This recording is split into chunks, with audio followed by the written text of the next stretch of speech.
Hello friends, तो Punjab study class में तुहाडा स्वागत है। तो आई होप तुसीं सारे जाने बहुत वधिया होवोगे तो तुहाडी तैयारी भी की है बहुत वधिया तरीके नाल चल रही है। ठीक है जी, हुण की आपां बहुत इंपॉर्टेंट हिस्से वाल आ गए हैं। ठीक है जी, क्योंकि असीं हुण संविधान दे सीधे आर्टिकल ही पढ़ने हैं। ठीक है जी, तो असीं की है एक एक आर्टिकल नूं बड़े ही ध्यान नाल पढ़ांगे क्योंकि इत्थों की है सीधे क्वेश्चन पूछे जाते। ठीक है, इस तो पहला मैं तुहाडीआं 3 क्लासां लईआं। देखो बिल्कुल मैं बेसिक तो चीज़ां नूं करवा रहा। जे मैं संविधान करवाना सी, ठीक है, तो मैं एक क्लास इसे तो लई कि भाई भी संविधान हुंदा की है। ठीक है, संविधान किवें बनिया, क्योंकि बहुत सारे क्वेश्चन उत्थों भी बनते हैं। ठीक है, फिर आपां सरकार दे पूरे ढांचे दे बारे समझिया। ठीक है, उहदे अंगां दे बारे देखिया, क्योंकि वो सारी शब्दावली, सारी कंसैप्ट सारा सानू संविधान समझण दे विच ठीक है बहुत काम आने। ठीक है, तो उन्हां दे बिना की सानू किते ना किते साडे आर्टिकल समझण च पूरा साडा संविधान समझण दे विच समस्या आ सकदी है। ठीक है, तो उस तो बाद असीं प्रस्तावना वाला चैप्टर कीता ही क्योंकि वो साडे संविधान दा हिस्सा है। ठीक है जी, तो वो चीज़ां मैं तुहानू बड़े ही आसान भाषा दे विच ठीक है तुहानू करवाइयां। तो प्लीज़ वो अपनी क्लासेस नू पूरा करके की है फिर अपनी इस क्लास नू अटेंड करो। ठीक है, तो ये क्लासां दा बहुत ही ज़्यादा इंपॉर्टेंट है क्योंकि ये तो सीधे क्वेश्चन बनने हैं। ठीक है जी, सो अज असीं की है पहला भाग संविधान का डिस्कस करना है। तो मैं ठीक है रिक्वेस्ट करूंगा कि सब तो पहला तो ठीक है क्लास नू वध तो वध बच्चों के नाल शेयर जरूर कर दो, तो चैनल नू कर लो सबसक्राइब। ठीक है, क्योंकि बहुत क्वालिटी कंटेंट तुहानू देना आ ते तुहाडे पेपर दे लई की है बहुत ही ज़्यादा लाहेवंद होगा। ठीक है जी, क्योंकि असीं थ्योरी कर रहे हैं A to Z चीज़ों मैं बच्चों नू करवा रहा। ठीक है,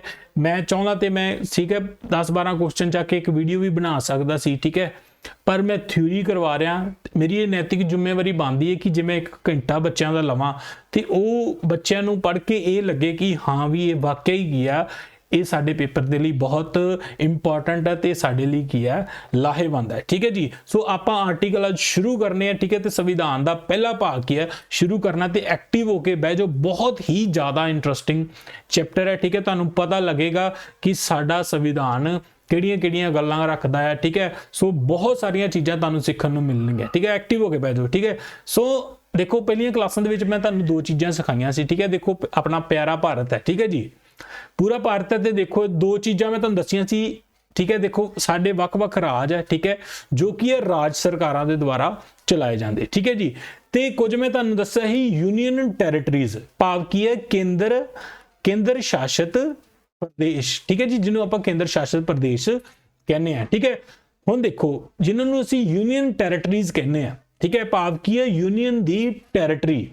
ठीक है, तो वो की है केंद्र सरकार के द्वारा चलाए जाते हैं। ठीक है जी, देखो जेडे राज है जिवें पंजाब राज है। ठीक है जी, राजस्थान है, मध्य प्रदेश, ये की है राज सरकारां दे द्वारा चलाए जाते। ठीक है जी, जिहड़े केंद्र शासित प्रदेश है, हुण वर्ड नू अंडरस्टैंड करो केंद्र, तो वो की है देखो केंद्र दे द्वारा की है चलाया जाता है। ठीक है जी, जिहड़ा अज दा साडा टॉपिक है। ठीक है, जो असी संविधान का पहला भाग डिस्कस करना, तो पहला भाग दे विच की है देखो साडे 4 आर्टिकल आउंदे हैं।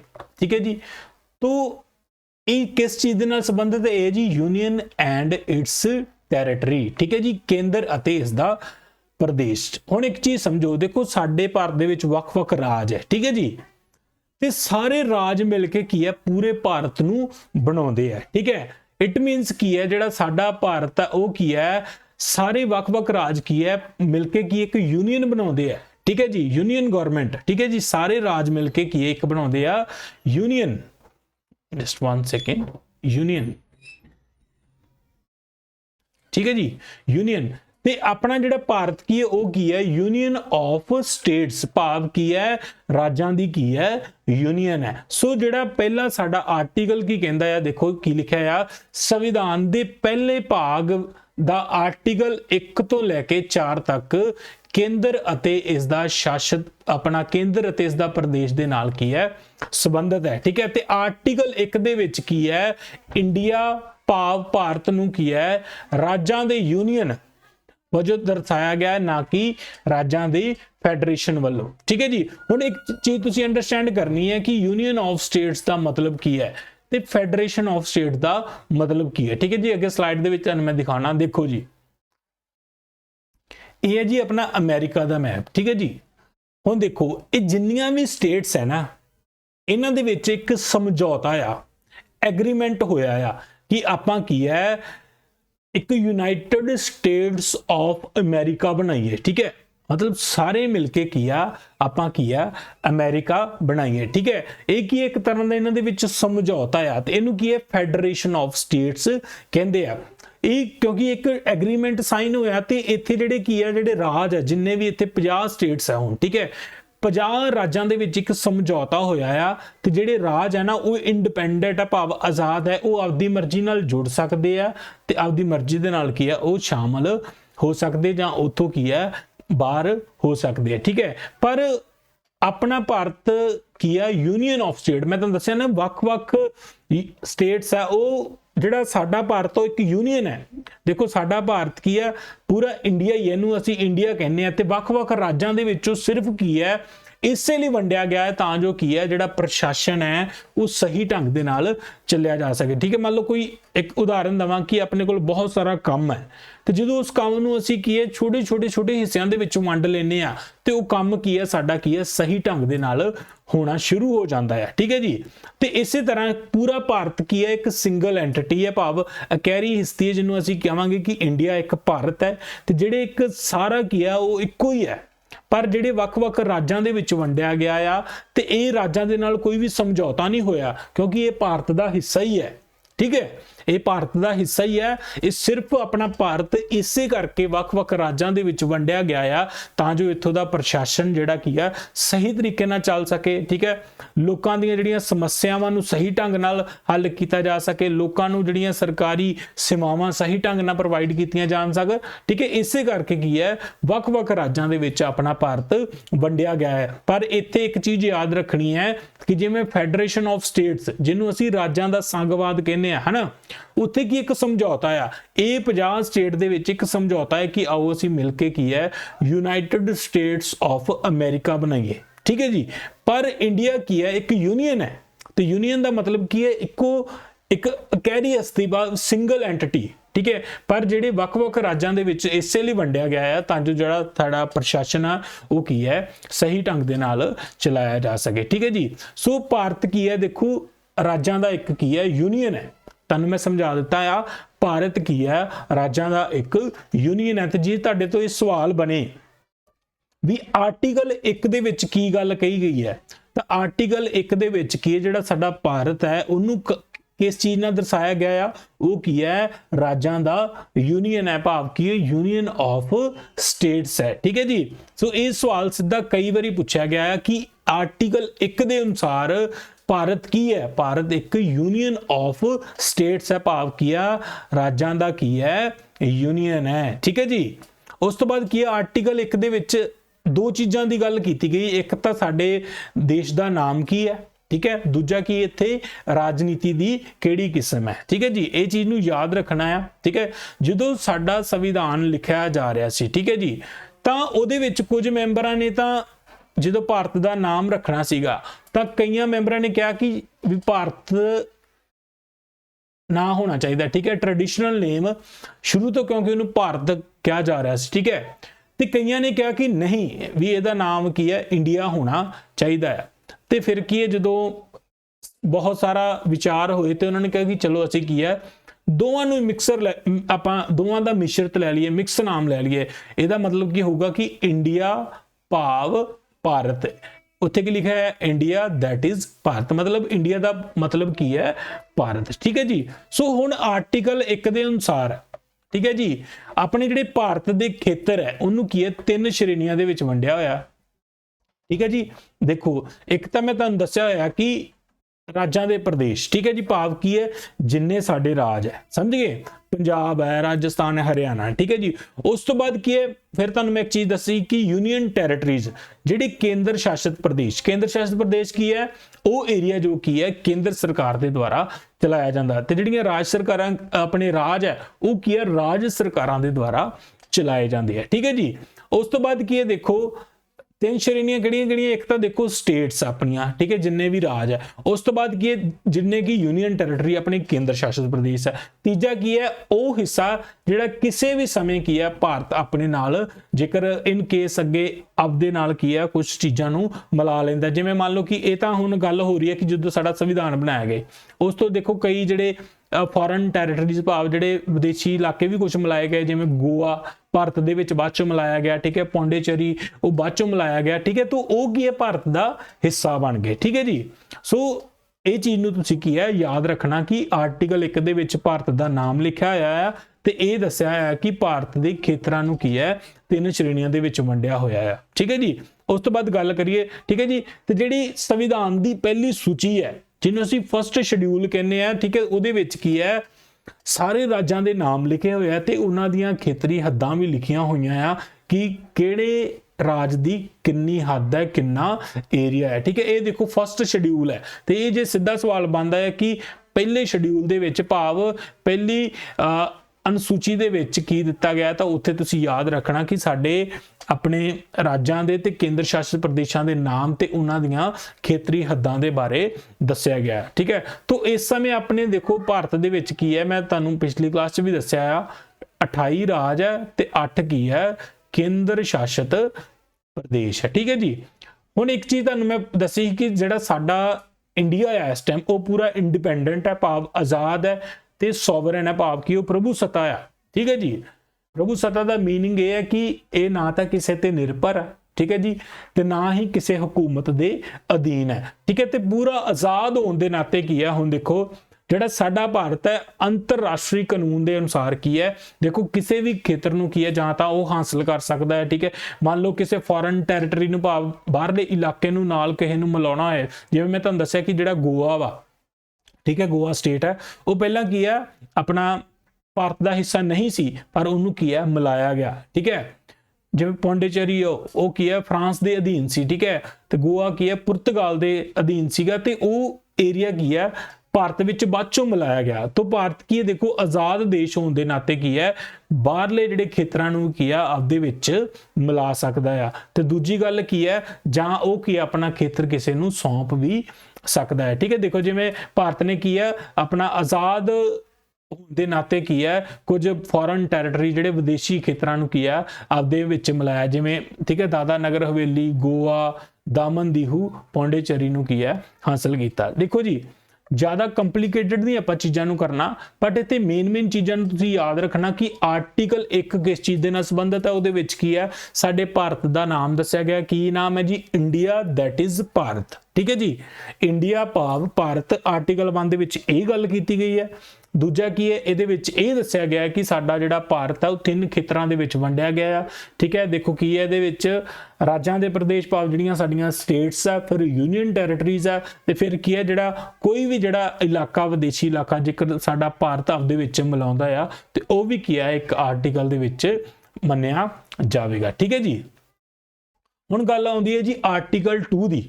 ਦੂਜਾ ਆਰਟੀਕਲ ਬਹੁਤ ਇੰਪੋਰਟੈਂਟ ਹੈ ਤੇ ਸਿੱਧਾ ਕੁਐਸਚਨ ਬਣ ਸਕਦਾ ਹੈ, ਠੀਕ ਹੈ ਜੀ। ਹੁਣ ਦੇਖੋ ਆਰਟੀਕਲ 2 ਦੇ ਤਹਿਤ ਕੀ ਹੈ ਦੇਖੋ ਸਾਡੇ ਸੰਸਦ ਨੂੰ ਪਾਰਲੀਮੈਂਟ ਨੂੰ ਕੀ ਹੈ 2 ਸ਼ਕਤੀਆਂ ਮਿਲੀਆਂ ਹਨ, ਠੀਕ ਹੈ ਜੀ। ਦੇਖੋ ਇਹ ਹੈ ਜੀ ਸਾਡਾ ਪਾਰਲੀਮੈਂਟ, ਠੀਕ ਹੈ ਜੀ, ਪਾਰਲੀਮੈਂਟ ਆਫ ਇੰਡੀਆ, ਠੀਕ ਹੈ। ਮੈਂ ਨਾਲ ਪਿਕਚਰਸ ਲਾਈ ਤਾਂ ਜੋ ਤੁਹਾਨੂੰ ਚੀਜ਼ਾਂ ਸਮਝ ਆਉਣ ਚੰਗੀ ਤਰ੍ਹਾਂ, ਠੀਕ ਹੈ ਜੀ। ਇਹ ਸਾਡਾ ਜੀ ਸੰਸਦ, ਠੀਕ ਹੈ ਜੀ, ਭਾਵ ਪਾਰਲੀਮੈਂਟ। ਤੇ ਪਾਰਲੀਮੈਂਟ ਕੋਲ ਕੀ ਹੈ ਦੇਖੋ ਮੈਂ ਤੁਹਾਨੂੰ ਦੱਸਿਆ ਕਿ ਇਹ ਕੀ ਹੈ ਆਪਣੀ ਲੈਜਿਸਲੇਟਿਵ ਬॉडी ਭਾਵ ਕੀ ਹੈ ਵਿਧਾਨ ਪਾਲਿਕਾ, ਤੇ ਇਹਦੇ ਕੋਲ ਹੀ ਸਾਰੀ ਕਾਨੂੰਨ ਪਾਸ ਕਰਨ, ਠੀਕ ਹੈ, ਸਾਰੇ ਫੈਸਲੇ ਲੈਣ ਦੀ ਕੀ ਹੈ ਪਾਵਰ ਹੈ, ਠੀਕ ਹੈ। ਸੋ ਆਰਟੀਕਲ 2 ਦੇ ਅੰਦਰ ਸੰਸਦ ਨੂੰ 2 ਸ਼ਕਤੀਆਂ ਮਿਲੀਆਂ ਹੋਈਆਂ ਹਨ, ਭਾਵ ਉਹ ਕੀ ਹੈ ਹੁਣ ਮੈਂ ਤੁਹਾਨੂੰ ਦੱਸਿਆ ਕਿ ਇੰਡੀਆ ਕੀ ਹੈ ਯੂਨੀਅਨ ਆਫ ਇੰਡੀਆ ਹੈ, ਠੀਕ ਹੈ ਜੀ, ਭਾਵ ਕਿ ਉਹ ਯੂਨੀਅਨ ਆਫ ਇੰਡੀਆ ਦੇ ਵਿੱਚ ਨਵੇਂ ਰਾਜ ਐਡਮਿਟ ਕਰ ਸਕਦਾ, ਐਡਮਿਟ ਮਤਲਬ ਦਾਖਲ ਕਰ ਸਕਦਾ ਆ, ਤੇ ਜਾਂ ਕੀ ਹੈ ਕੋਈ ਨਵਾਂ ਰਾਜ ਸਥਾਪਿਤ ਕਰ ਸਕਦਾ ਹੈ, ਠੀਕ ਹੈ। ਹੁਣ ਦੇਖੋ ਆਰਟੀਕਲ 2 ਦੇ ਵਿੱਚ ਤੁਸੀਂ ਇੱਕ ਚੀਜ਼ ਧਿਆਨ ਰੱਖਣੀ ਹੈ ਕਿ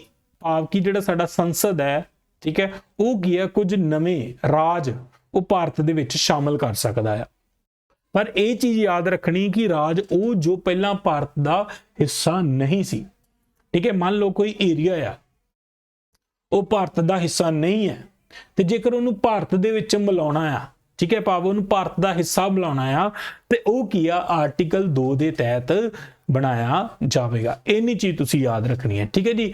ਆਰਟੀਕਲ 2 ਦੇ ਤਹਿਤ ਉਹ ਖੇਤਰ ਜਿਹੜਾ ਭਾਰਤ ਦਾ ਹਿੱਸਾ ਨਹੀਂ ਹੈ ਉਹਨੂੰ ਕੀ ਅਸੀਂ ਜਾਂ ਤਾਂ ਐਡਮਿਟ ਮਤਲਬ ਦਾਖਲ ਕਰ ਦੇਣਾ, ਠੀਕ ਹੈ ਜੀ, ਤੇ ਜਾਂ ਨਵੇਂ ਰਾਜ ਦੀ ਸਥਾਪਨਾ ਕਰ ਦੇਣੀ। ਇਹ ਕੀ ਹੈ ਆਰਟੀਕਲ 2 ਦੇ ਤਹਿਤ ਕੀਤੀ ਜਾਂਦੀ ਹੈ, ਠੀਕ ਹੈ। ਪਰ ਇੱਕ ਚੀਜ਼ ਯਾਦ ਰੱਖਣੀ ਹੈ ਕਿ ਉਹ ਇਲਾਕਾ ਜੋ ਕੀ ਹੈ ਭਾਰਤ ਦਾ ਹਿੱਸਾ ਨਹੀਂ ਹੈ, ਉਹਨੂੰ ਅਸੀਂ ਕੀ ਹੈ ਭਾਰਤ ਵਿੱਚ ਸ਼ਾਮਿਲ ਕਰ ਸਕਦੇ ਹਾਂ ਆਰਟੀਕਲ 2 ਦੇ ਤਹਿਤ। ਠੀਕ ਹੈ ਜੀ। ਉਸ ਤੋਂ ਬਾਅਦ ਹੁਣ ਆਰਟੀਕਲ ਜੇ ਮੈਂ 3 ਦੀ ਤੁਹਾਨੂੰ ਗੱਲ ਦੱਸਾਂ, ਠੀਕ ਹੈ ਜੀ, ਆਰਟੀਕਲ 3 ਦੇ ਤਹਿਤ ਕੀ ਹੁੰਦਾ ਆ, ਦੇਖੋ ਮੰਨ ਲਓ ਕਿ ਹੁਣ ਜੋ ਸਾਡੇ ਜਿੰਨੇ ਵੀ ਰਾਜ ਹੈ, ਪੰਜਾਬ ਹੈ, ਹਰਿਆਣਾ ਆ, ਠੀਕ ਹੈ ਜੀ, ਜਾਂ ਕੇਂਦਰ ਸ਼ਾਸਿਤ ਪ੍ਰਦੇਸ਼ ਹੈ ਜਿਹਨੂੰ ਚੰਡੀਗੜ੍ਹ ਹੈ ਨਾ, ਦਿੱਲੀ ਹੈ, ਤੇ ਜੇਕਰ ਵੀ ਜਿਹੜੇ ਹੁਣ ਮੌਜੂਦਾ ਸਾਡੇ ਰਾਜ ਹੈ, ਠੀਕ ਹੈ, ਜਿਵੇਂ ਪੰਜਾਬ, ਹਰਿਆਣਾ, ਠੀਕ ਹੈ, ਜੇ ਇਹਨਾਂ ਦੇ ਵਿੱਚ ਕੁਝ ਬਦਲਾਵ ਕਰਨਾ ਹੋਵੇ, ਭਾਵ ਇਹਨਾਂ ਦੇ ਜੇ ਨਾਮ ਨੂੰ ਬਦਲਣਾ ਹੋਵੇ, ਠੀਕ ਹੈ, ਜਾਂ ਇਹਨਾਂ ਦੀਆਂ ਸੀਮਾਵਾਂ ਬਦਲਣੀਆਂ ਹੋਣ, ਠੀਕ ਹੈ ਜੀ, ਜਾਂ ਇਹਨਾਂ ਦੇ ਖੇਤਰਫਲ ਨੂੰ ਘਟਾਉਣਾ ਜਾਂ ਵਧਾਉਣਾ ਹੋਵੇ, ਜਾਂ ਦੋ ਰਾਜਾਂ ਨੂੰ ਮਿਲਾ ਕੇ ਇੱਕ ਰਾਜ ਬਣਾਉਣਾ ਹੋਵੇ, ਜਾਂ ਦੋ ਰਾਜਾਂ ਦੇ ਵਿੱਚ ਇੱਕ ਰਾਜ ਦੇ ਵਿੱਚੋਂ ਇੱਕ ਰਾਜ ਕੱਢਣਾ ਹੋਵੇ, ਜੋ ਹੁਣ ਰਾਜ ਹੈ, ਉਹ ਕੀ ਹੈ ਚੀਜ਼ਾਂ ਸਾਡੀਆਂ ਆਰਟੀਕਲ 3 ਦੇ ਤਹਿਤ ਕੀਤੀਆਂ ਜਾਣਗੀਆਂ। ਠੀਕ ਹੈ ਜੀ, ਆਰਟੀਕਲ 3 ਦੇ ਤਹਿਤ। ਠੀਕ ਹੈ ਜੀ, ਆਰਟੀਕਲ 3 ਦੇ ਤਹਿਤ ਕੀ ਹੁੰਦਾ ਆ, ਜੋ ਸਾਡੇ ਮੌਜੂਦਾ ਰਾਜ ਨੇ ਜਿਵੇਂ ਪੰਜਾਬ, ਹਰਿਆਣਾ, ਠੀਕ ਹੈ, ਹੋਰ ਮੱਧ ਪ੍ਰਦੇਸ਼, ਜੇਕਰ ਉਹਨਾਂ ਦੇ ਅਸੀਂ ਨਾਮ ਬਦਲਣਾ ਹੋਵੇ, ਠੀਕ ਹੈ ਜੀ, ਉਹਨਾਂ ਦੀਆਂ ਹੱਦਾਂ ਨੂੰ, ਸੀਮਾਵਾਂ ਨੂੰ ਬਦਲਣਾ ਹੋਵੇ, ਉਹਨਾਂ ਦੇ ਖੇਤਰਫਲ ਨੂੰ ਵਧਾਉਣਾ ਜਾਂ ਘਟਾਉਣਾ ਹੋਵੇ, ਤਾਂ ਇਹ ਚੀਜ਼ਾਂ ਕੀ ਹੈ ਆਰਟੀਕਲ 3 ਦੇ ਤਹਿਤ ਕੀਤੀਆਂ ਜਾਂਦੀਆਂ ਹਨ। ਬਹੁਤ ਇੰਪੋਰਟੈਂਟ ਹੈ ਕਿਉਂਕਿ ਇਹ ਵਾਲਾ ਕੁਐਸਚਨ ਸਿੱਧਾ ਹੀ ਸਬ ਇੰਸਪੈਕਟਰ 'ਚ ਪੁੱਛਿਆ ਗਿਆ ਸੀ। ਠੀਕ ਹੈ, ਤਾਂ ਇਹ ਚੀਜ਼ ਤੁਸੀਂ ਕੀ ਹੈ ਯਾਦ ਰੱਖਣੀ। ਪਰ ਇੱਕ ਚੀਜ਼ ਤੁਸੀਂ ਯਾਦ ਇਹ ਰੱਖਣੀ ਹੈ ਨਾਲ ਵੀ ਆਰਟੀਕਲ 3 ਦੇ ਤਹਿਤ ਕੀ ਹੈ, ਇੱਥੇ 2 ਸ਼ਰਤਾਂ ਰੱਖਦਾ ਆ। ਠੀਕ ਹੈ, ਇਸ ਸਬੰਧ ਦੇ ਵਿੱਚ 2 ਸ਼ਰਤਾਂ ਰੱਖਦਾ ਹੈ। ਮੰਨ ਲਓ ਕਿ ਅਸੀਂ ਪੰਜਾਬ ਦਾ ਨਾਮ ਚੇਂਜ ਕਰਨਾ, ਉਦਾਹਰਨ ਦੇ ਤੌਰ ਤੇ ਮੈਂ ਉਦਾਹਰਨ ਦੇ ਰਿਹਾ, ਠੀਕ ਹੈ ਜੀ, ਠੀਕ ਹੈ ਜੀ, ਮੰਨ ਲਓ ਕਿ ਅਸੀਂ ਪੰਜਾਬ ਦਾ ਨਾਮ ਚੇਂਜ ਕਰਨਾ ਆ, ਤਾਂ ਇਸ ਦੇ ਸਬੰਧ 'ਚ ਅਸੀਂ ਹੁਣ ਬਿੱਲ ਲੈ ਕੇ ਆਉਣਾ ਆ। ਠੀਕ ਹੈ ਜੀ, ਬਿੱਲ ਲੈ ਕੇ ਆਉਣਾ ਆ, ਠੀਕ ਹੈ, ਸੰਸਦ ਦੇ ਵਿੱਚ ਬਿੱਲ ਲੈ ਕੇ ਆਉਣਾ ਆ। ਤਾਂ ਪਹਿਲੀ ਸ਼ਰਤ ਇਹ ਹੈ ਕਿ ਉਹ ਕੀ ਹੈ, ਬਿੱਲ ਰਾਸ਼ਟਰਪਤੀ ਦੀ ਸਿਫਾਰਿਸ਼ ਦੇ ਨਾਲ ਕੀ ਹੈ ਪੇਸ਼ ਕੀਤਾ ਜਾਊਗਾ। ਭਾਵ ਜੇ ਰਾਸ਼ਟਰਪਤੀ ਰეკਮੈਂਡ ਕਰੂਗਾ ਹਾਂ ਵੀ ਹੁਣ ਪੰਜਾਬ ਦਾ ਨਾਮ ਬਦਲਣਾ ਹੈ, ਤੇ ਉਹ ਰეკਮੈਂਡ ਕਰੂਗਾ, ਠੀਕ ਹੈ, ਉਹ ਫਿਰ ਬਿੱਲ ਲੈ ਕੇ ਆਇਆ ਜਾਊਗਾ। ਦੂਜੀ ਗੱਲ ਇਹ ਹੈ ਕਿ ਵੀ ਉਹ ਸਿਫਾਰਿਸ਼ ਦੇਣ ਤੋਂ ਪਹਿਲਾਂ, ਠੀਕ ਹੈ, ਰਾਸ਼ਟਰਪਤੀ ਕੀ ਕਰੂਗਾ, ਉਹ ਪੰਜਾਬ ਦੀ ਵਿਧਾਨ ਸਭਾ ਨੂੰ ਕੀ ਹੈ ਇਸ ਸਬੰਧ ਦੇ ਵਿੱਚ ਕੀ ਆ ਬਿੱਲ ਭੇਜੇਗਾ। ਠੀਕ ਹੈ, ਉਹਨਾਂ ਨੂੰ ਇੱਕ ਸਮਾਂ ਦੇਵੇਗਾ, ਉਹਨਾਂ ਦੀ ਕੀ ਹੈ ਸਲਾਹ ਜ਼ਰੂਰ ਲਵੇਗਾ। ਠੀਕ ਹੈ ਜੀ, ਮੰਨ ਲਓ ਕਿ ਇਹ ਸਾਡੇ ਰਾਸ਼ਟਰਪਤੀ, ਠੀਕ ਹੈ ਜੀ, ਮਾਨਯੋਗ ਰਾਸ਼ਟਰਪਤੀ ਜੀ ਹੈ, ਠੀਕ ਹੈ ਜੀ, ਇਹਨਾਂ ਦਾ ਨਾਮ ਕੀ ਹੈ ਕਮੈਂਟ ਬਾਕਸ ਦੇ ਵਿੱਚ ਤੁਸੀਂ ਦੱਸਣਾ। ਠੀਕ ਹੈ ਜੀ, ਆਪਣੇ ਜੋ ਮੌਜੂਦਾ ਰਾਸ਼ਟਰਪਤੀ ਨੇ, ਠੀਕ ਹੈ, ਇਹਨਾਂ ਦਾ ਨਾਮ ਕੀ ਹੈ। ਠੀਕ ਹੈ ਜੀ, ਮੰਨ ਲਓ ਮੈਂ ਗੱਲ ਕਰ ਰਿਹਾ ਸੀ ਬਿੱਲ ਪਾਸ, ਆਪਣਾ ਨਾਮ ਬਦਲਣਾ ਪੰਜਾਬ ਦਾ, ਠੀਕ ਹੈ, ਤਾਂ ਰਾਸ਼ਟਰਪਤੀ ਕੀ ਕਰਨਗੇ, ਉਹ ਕੀ ਹੈ ਪਹਿਲਾਂ ਪੰਜਾਬ ਦੀ ਵਿਧਾਨ ਸਭਾ ਦੇ ਵਿੱਚ ਮਾਨ ਸਾਹਿਬ ਉਹਨਾਂ ਕੋਲੇ ਭੇਜਣਗੇ ਵੀ ਹਾਂਜੀ ਵੀ ਅਸੀਂ ਹੁਣ ਪੰਜਾਬ ਦਾ ਨਾਮ ਬਦਲਣ ਲੱਗੇ ਆ, ਜਾਂ ਪੰਜਾਬ ਦਾ ਖੇਤਰ ਵਧਾਉਣ ਲੱਗੇ ਆ ਜਾਂ ਘਟਾਉਣ ਲੱਗੇ ਆ। ਠੀਕ ਹੈ ਜੀ, ਤੇ ਉਹ ਕੀ ਹੈ ਪਹਿਲਾਂ ਵਿਧਾਨ ਸਭਾ 'ਚ ਭੇਜਣਗੇ, ਤੇ ਜਦੋਂ ਇਧਰੋਂ ਇਹ ਹਾਂ ਜਾਂ ਨਾ ਜਾਂ ਜਵਾਬ ਦੇਣਗੇ ਜਾਂ ਕੋਈ ਆਪਣਾ ਵਿਚਾਰ ਰੱਖਣਗੇ, ਤੇ ਫਿਰ ਕੀ ਹੈ ਉਹ ਬਿੱਲ ਕੀ ਹੈ ਸੰਸਦ ਦੇ ਵਿੱਚ ਲੈ ਕੇ ਆਂਦਾ ਜਾਵੇਗਾ। ਠੀਕ ਹੈ, ਉਹ ਬਿੱਲ ਕੀ ਹੈ ਫਿਰ ਸੰਸਦ ਦੇ ਵਿੱਚ ਆਵੇਗਾ। ਸਮਝ ਗਏ ਜੀ। ਪਰ ਇੱਕ ਚੀਜ਼ ਦਾ ਧਿਆਨ ਰੱਖਣਾ ਆ ਕਿ ਦੇਖੋ ਜੋ ਵਿਧਾਨ ਸਭਾ ਦੀ ਭਾਵ ਆਪਣੀ ਰეკਮੈਂਡੇਸ਼ਨ ਹੋਊਗੀ, ਜੋ ਮਾਨ ਸਾਹਿਬ ਉਹਨਾਂ ਦੇ ਵਿਚਾਰ ਹੋਣਗੇ, ਇੱਥੇ ਰਾਸ਼ਟਰਪਤੀ ਦੀ ਮਰਜ਼ੀ ਹੈ, ਉਹ ਚਾਹੇ ਮੰਨੇ ਚਾਹੇ ਨਾ ਮੰਨੇ, ਪਰ ਇੱਕ ਇਹ ਸ਼ਰਤਾਂ ਜ਼ਰੂਰ ਸਾਨੂੰ ਪੂਰੀਆਂ ਕਰਨੀਆਂ ਪੈਣਗੀਆਂ ਜੋ ਸੰਵਿਧਾਨ ਦੇ ਵਿੱਚ ਲਿਖੀਆਂ। ਜੇ ਮੰਨ ਲਓ ਪੰਜਾਬ ਦਾ ਅਸੀਂ ਨਾਮ ਚੇਂਜ ਕਰਨਾ ਆ, ਤਾਂ ਰਾਸ਼ਟਰਪਤੀ ਕੀ ਕਰਨਗੇ, ਪਹਿਲਾਂ ਕੀ ਹੈ ਉਹ ਚੀਜ਼ ਨੂੰ ਵਿਧਾਨ ਸਭਾ ਦੇ ਵਿੱਚ ਭੇਜਣਗੇ, ਪੰਜਾਬ ਦੀ ਵਿਧਾਨ ਸਭਾ 'ਚ ਭੇਜਣਗੇ, ਉਹਨਾਂ ਦੇ ਵਿਚਾਰ ਜ਼ਰੂਰ ਲੈਣਗੇ, ਤੇ ਉਸ ਤੋਂ ਬਾਅਦ ਕੀ ਹੈ ਇਹਨਾਂ ਚੀਜ਼ਾਂ ਨੂੰ ਕੀ ਹੈ ਸੰਸਦ ਦੇ ਵਿੱਚ ਉਹ ਪਾਸ ਕਰਨਗੇ। ਠੀਕ ਹੈ ਜੀ,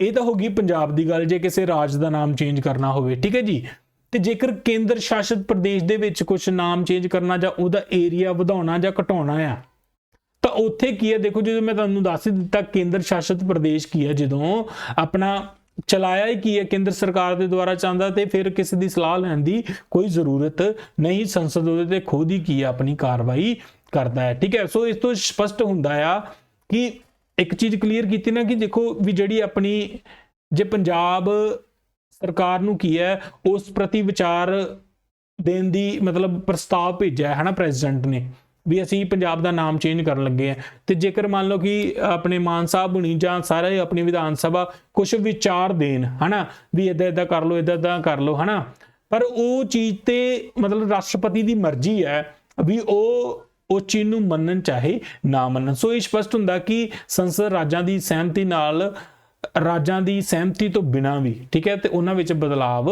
ਕਰ ਸਕਦਾ, ਠੀਕ ਹੈ, ਕਿਉਂਕਿ ਮਰਜ਼ੀ ਤਾਂ ਰਾਸ਼ਟਰਪਤੀ ਦੀ ਹੈ ਨਾ ਕਿ ਉਹ ਜਿਹੜੇ ਆਪਣੇ ਪੰਜਾਬ ਦੇ ਵਿਚਾਰ ਮੰਨਣ ਚਾਹੇ ਨਾ ਮੰਨਣ, ਠੀਕ ਹੈ ਜੀ। ਸੋ ਇਹ ਚੀਜ਼ ਬਹੁਤ ਇੰਪੋਰਟੈਂਟ ਹੈ। ਦੇਖੋ ਇਹਦੇ ਵਿੱਚ ਸਿੱਧਾ ਸਵਾਲ ਜਿਹੜਾ ਤੁਹਾਡਾ ਪੁੱਛਿਆ ਗਿਆ, ਸਵਾਲ ਕੀ ਕਹਿੰਦਾ, ਕਹਿੰਦਾ ਕਿ ਦੇਖੋ ਸੰਸਦ ਨੂੰ ਕਿਸੇ ਵੀ ਰਾਜ ਤੋਂ ਖੇਤਰ ਨੂੰ ਵੱਖ ਕਰਕੇ ਜਾਂ ਦੋ ਤੋਂ ਵੱਧ ਰਾਜਾਂ ਨੂੰ ਜਾਂ ਰਾਜਾਂ ਦੇ ਕੁਝ ਭਾਗਾਂ ਨੂੰ ਜੋੜ ਕੇ ਜਾਂ ਕਿਸੇ ਵੀ ਰਾਜ ਦੇ ਕਿਸੇ ਹਿੱਸੇ ਦੇ ਵਿਚਕਾਰ ਖੇਤਰ ਨੂੰ ਜੋੜ ਕੇ ਇੱਕ ਰਾਜ ਬਣਾਉਣ ਦੀ ਸ਼ਕਤੀ, ਇਹ ਸ਼ਕਤੀ ਭਾਰਤ ਦੇ ਸੰਵਿਧਾਨ ਹੇਠ ਦਿੱਤਿਆਂ ਵਿੱਚੋਂ ਕਿਹੜੇ ਅਨੁਛੇਦ ਦੇ ਤਹਿਤ ਕੀਤੀ ਗਈ। ਤੇ ਮੈਂ ਤੁਹਾਨੂੰ ਹੁਣੇ ਦੱਸਿਆ ਆ ਵੀ ਜੇਕਰ ਆਪਣੇ ਹੁਣ ਜੋ ਮੌਜੂਦਾ ਰਾਜ ਨੇ ਉਹਨਾਂ ਦੇ ਵਿੱਚ ਜੇ ਕੋਈ ਛੇੜਖਾਨੀ ਕਰਨੀ ਹੋਵੇ, ਠੀਕ ਹੈ, ਉਹਨਾਂ ਦਾ ਏਰੀਆ ਘਟਾਉਣਾ ਵਧਾਉਣਾ ਹੋਵੇ ਜਾਂ ਦੋ ਰਾਜਾਂ ਨੂੰ ਜੋੜ ਕੇ ਇੱਕ ਬਣਾਉਣਾ ਹੋਵੇ ਤਾਂ ਉਹ ਕੀ ਆ, ਆਰਟੀਕਲ 3 ਦੇ ਤਹਿਤ ਕੀ ਆ ਕੀਤਾ ਜਾਵੇਗਾ। ਤਾਂ ਸਿੱਧਾ ਕੁਐਸਚਨ ਪੁੱਛਿਆ ਗਿਆ, ਠੀਕ ਹੈ ਜੀ। ਹੁਣ ਦੇਖੋ ਮੈਂ ਤੁਹਾਨੂੰ 3 ਆਰਟੀਕਲ ਕਰਾਤੇ, ਮੈਂ ਰਿਵਾਈਜ਼ ਕਰਾਉਣਾ ਕਿਉਂਕਿ ਤੁਹਾਨੂੰ ਕੰਪਲਿਕੇਟਡ ਨਾ ਲੱਗਣ ਚੀਜ਼ਾਂ, ਠੀਕ ਹੈ ਜੀ। ਆਰਟੀਕਲ 1 ਦੇ ਵਿੱਚ ਕੀ ਲਿਖਿਆ ਆ, ਭਾਰਤ ਦਾ ਨਾਮ, ਠੀਕ ਹੈ ਜੀ, ਤੇ ਲਿਖਿਆ ਹੋਇਆ ਵੀ ਤਿੰਨ ਖੇਤਰਾਂ ਦੇ ਵਿੱਚ ਵੰਡਿਆ ਹੋਇਆ ਆਪਣੇ ਰਾਜ, ਠੀਕ ਹੈ ਜੀ। ਉਸ ਤੋਂ ਬਾਅਦ ਕੀ ਕੇਂਦਰ ਸ਼ਾਸਿਤ ਪ੍ਰਦੇਸ਼ ਤੇ ਜੇਕਰ ਕੋਈ ਏਰੀਆ ਜਿਹੜਾ ਵਿਦੇਸ਼ੀ ਭਾਰਤ ਦੇ ਵਿੱਚ ਮਿਲਾ ਲਿਆ ਜਾਂਦਾ, ਠੀਕ ਹੈ ਜੀ। ਆਰਟੀਕਲ 2 ਕੀ ਕਹਿੰਦਾ ਹੈ, ਆਰਟੀਕਲ 2 ਇਹ ਗੱਲ ਕਹਿੰਦਾ ਆ ਵੀ ਜੇਕਰ ਅਸੀਂ ਕੋਈ ਵਿਦੇਸ਼ੀ ਇਲਾਕਾ, ਠੀਕ ਹੈ, ਭਾਰਤ ਦੇ ਵਿੱਚ ਮਿਲਾਉਣਾ ਹੋਵੇ, ਸ਼ਾਮਿਲ ਕਰਨਾ ਹੋਵੇ ਜਾਂ ਸਥਾਪਿਤ ਕਰਨਾ ਹੋਵੇ, ਉਹ ਕੀ ਹੈ, ਆਰਟੀਕਲ 2 ਦੇ ਤਹਿਤ ਕੀ ਹੈ ਕੀਤਾ ਜਾਵੇਗਾ, ਠੀਕ ਹੈ ਜੀ। ਉਸ ਤੋਂ ਬਾਅਦ ਗੱਲ ਆਉਂਦੀ ਹੈ ਆਰਟੀਕਲ 3 ਦੀ। ਮੰਨ ਲਓ ਹੁਣ ਜੋ ਮੌਜੂਦਾ ਸਾਡੇ ਰਾਜ ਹੈ ਜਿਵੇਂ ਪੰਜਾਬ, ਹਰਿਆਣਾ, ਠੀਕ ਹੈ, ਜਾਂ ਕੇਂਦਰ ਸ਼ਾਸਿਤ ਪ੍ਰਦੇਸ਼ ਹੈ ਜਿਵੇਂ ਚੰਡੀਗੜ੍ਹ ਤੇ ਦਿੱਲੀ, ਇਹਨਾਂ ਦੇ ਵਿੱਚ ਕੋਈ ਆਪਾਂ ਨੂੰ ਚੇਂਜਸ ਕਰਨੀ ਹੈ ਤੇ ਉਹ ਕੀ ਹੈ, ਆਰਟੀਕਲ 3 ਦੇ ਤਹਿਤ ਕੀਤੀ ਜਾਵੇਗੀ, ਠੀਕ ਹੈ ਜੀ।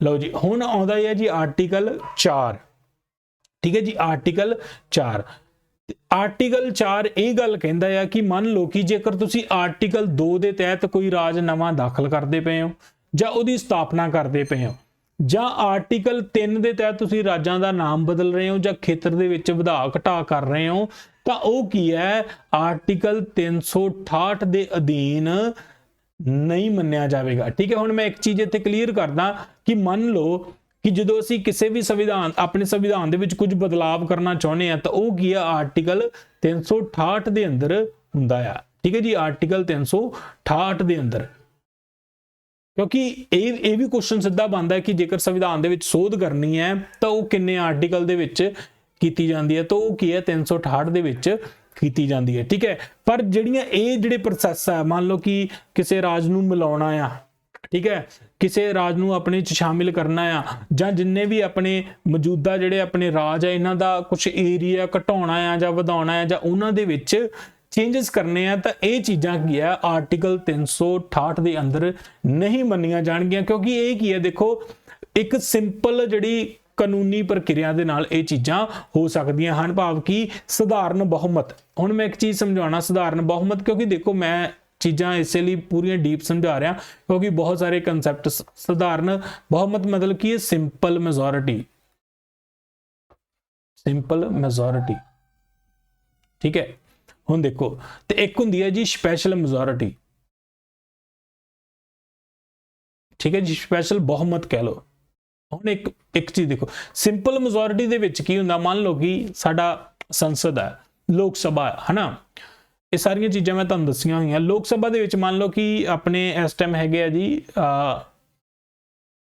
545 ਕੀ ਹੈ ਮੈਂਬਰ ਹੈ ਨਾ, ਤੇ ਸਿੰਪਲ ਮੈਜੋਰਿਟੀ ਦੇ ਵਿੱਚ ਕੀ ਹੋਇਆ ਕਿ ਵੀ ਜਿੰਨੇ ਅੱਜ ਮੌਜੂਦ ਹੈ, ਭਾਵ ਕਿ 400 ਜੇ ਅੱਜ ਮੌਜੂਦ ਹੈ ਬਾਕੀ ਐਬਸੈਂਟ ਹੈ, ਤੇ ਉਹਦੇ ਵਿੱਚੋਂ ਜੇ 201 ਨੇ ਵੀ ਵੋਟ ਕਰਤੀ ਹੈ ਨਾ, ਤੇ ਉਹ ਕੀ ਹੈ, ਇੱਕ ਸਧਾਰਨ ਬਹੁਮਤ ਦੇ ਨਾਲ ਕੀ ਆ, ਪਾਸ ਹੋ ਜਾਏਗਾ, ਹੈ ਨਾ। 400 ਦੇ ਵਿੱਚੋਂ 201 ਨੇ, ਹੈ ਨਾ, ਠੀਕ ਹੈ, 201 ਨੇ ਕਰਤੀ ਤੇ ਉਹ ਕੀ ਹੈ, ਸਾਡਾ ਬਿੱਲ ਪਾਸ ਹੋ ਜਾਏਗਾ। ਸਪੈਸ਼ਲ ਮੈਜੋਰਿਟੀ ਚ ਕੀ ਹੁੰਦਾ ਹੈ ਕਿ ਵੀ ਜਿੰਨੀ ਟੋਟਲ ਸਟਰੈਂਥ ਹੈ, ਠੀਕ ਹੈ, ਮੈਂ ਤੁਹਾਨੂੰ ਦੱਸਿਆ ਕਿ 545 ਹੈ ਨਾ, ਉਹਦਾ 2/3 ਹਿੱਸਾ ਜਿੰਨਾ ਚਿਕਰ ਵੋਟ ਨਹੀਂ ਨਾ ਪਾਉਂਦਾ ਉਹਨਾਂ ਚਿਕਰ ਉਹ ਬਿੱਲ ਪਾਸ ਨਹੀਂ ਹੁੰਦਾ। ਤਾਂ ਇਹ ਕੀ ਹੈ, ਜਿਹੜੇ ਇਹ ਵਾਲੀਆਂ ਚੀਜ਼ਾਂ, ਜਿਵੇਂ ਮੈਂ ਤੁਹਾਨੂੰ ਦੱਸਦਾ ਕਿ ਆਪਣੇ ਨਾਮ ਬਦਲਣਾ ਏਰੀਏ ਦਾ, ਠੀਕ ਹੈ, ਉਹਦਾ ਏਰੀਆ ਨੂੰ ਘਟਾਉਣਾ ਜਾਂ ਵਧਾਉਣਾ, ਉਹ ਕੀ ਆ, ਸਧਾਰਨ ਬਹੁਮਤ ਦੇ ਨਾਲ, ਸਿੰਪਲ ਮੈਜੋਰਿਟੀ ਦੇ ਨਾਲ। ਜੇ 400 ਜਣਾ ਅੱਜ ਮੌਜੂਦ ਹੈ ਤੇ ਜੇ ਉਹਦੇ ਵਿੱਚ 201 ਜਣੇ ਵੀ ਉਸ ਚੀਜ਼ ਤੇ ਵੋਟ ਕਰ ਦਿੰਦੇ ਆ ਤਾਂ ਉਹ ਕੀ ਹੈ, ਤੁਹਾਡਾ ਬਿੱਲ ਪਾਸ ਹੋ ਜਾਏਗਾ, ਠੀਕ ਹੈ ਜੀ।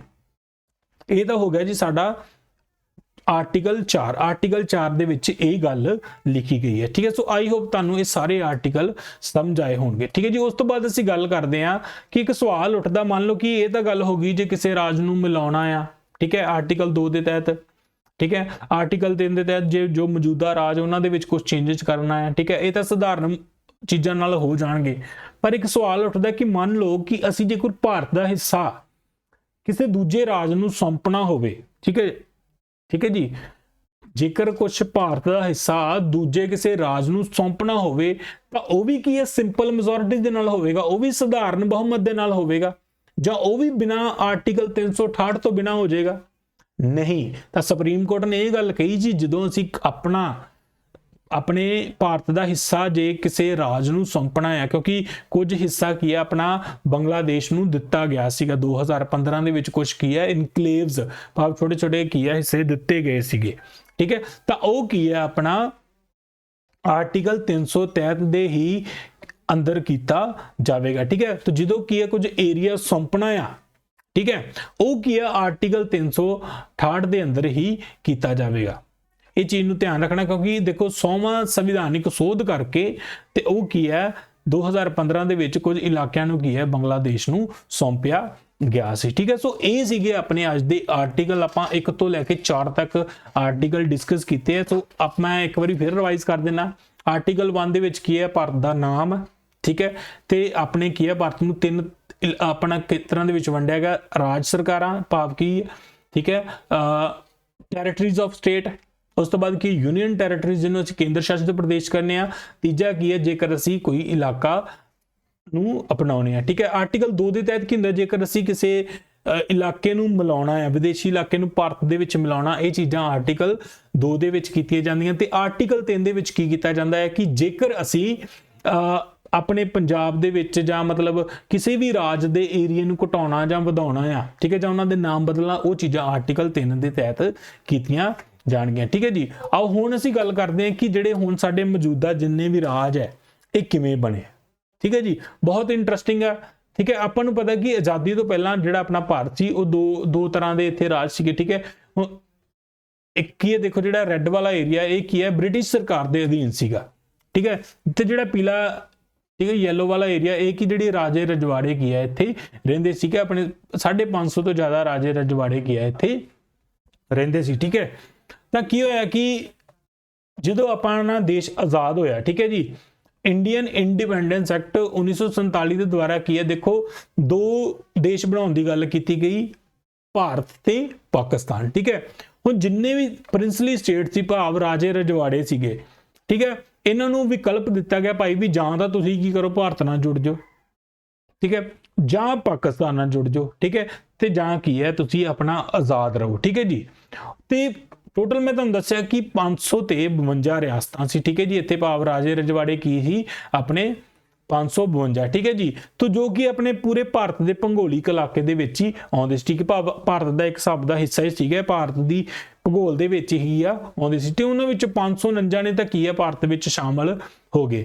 ਪਰ ਇੱਕ ਹੈਦਰਾਬਾਦ, ਜੂਨਾਗੜ੍ਹ ਤੇ ਕਸ਼ਮੀਰ ਇਹਨਾਂ ਨੇ ਕੀ ਹੈ ਭਾਰਤ ਵਿੱਚ ਸ਼ਾਮਲ ਹੋਣ ਤੋਂ ਇਨਕਾਰ ਕਰ ਦਿੱਤਾ। ਠੀਕ ਹੈ, ਇੰਪੋਰਟੈਂਟ ਹੈ, ਯਾਦ ਰੱਖਣੇ। ਠੀਕ ਹੈ ਜੀ, ਹੈਦਰਾਬਾਦ, ਜੂਨਾਗੜ੍ਹ ਤੇ ਕਸ਼ਮੀਰ, ਠੀਕ ਹੈ, ਇਹਨਾਂ ਨੇ ਕੀ ਹੈ ਭਾਰਤ ਵਿੱਚ ਸ਼ਾਮਿਲ ਹੋਣ ਤੋਂ ਇਨਕਾਰ ਕਰ ਦਿੱਤਾ। ਠੀਕ ਹੈ, ਤੇ ਪਰ ਹੌਲੀ ਹੌਲੀ ਕੀ ਹੈ ਸਮੇਂ ਦੇ ਨਾਲ ਇਹ ਤਿੰਨੇ ਵੀ ਕੀ ਹੈ ਸ਼ਾਮਲ ਹੋ ਗਏ। ਠੀਕ ਹੈ, ਹੈਦਰਾਬਾਦ ਨੂੰ ਪੁਲਿਸ ਦੀ ਕਾਰਵਾਈ ਕਰਕੇ ਠੀਕ ਹੈ ਇਹਨੂੰ ਸ਼ਾਮਲ ਕਰ ਲਿਆ।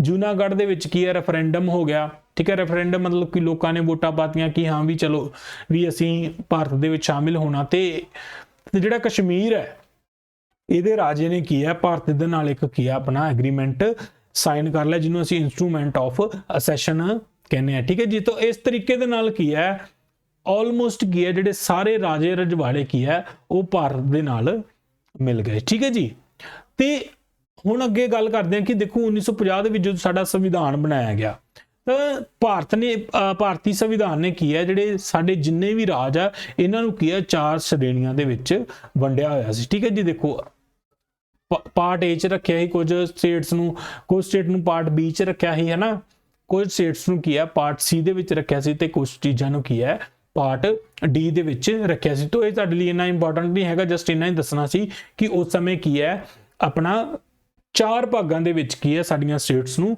ਵੰਡਿਆ, ਕਈਆਂ ਨੂੰ ਪਾਰਟ ਏ 'ਚ ਰੱਖਤਾ, ਪਾਰਟ ਬੀ 'ਚ ਰੱਖਤਾ ਤੇ ਪਾਰਟ ਸੀ ਦੇ ਵਿੱਚ ਰੱਖ ਦਿੱਤਾ। Just 1 second.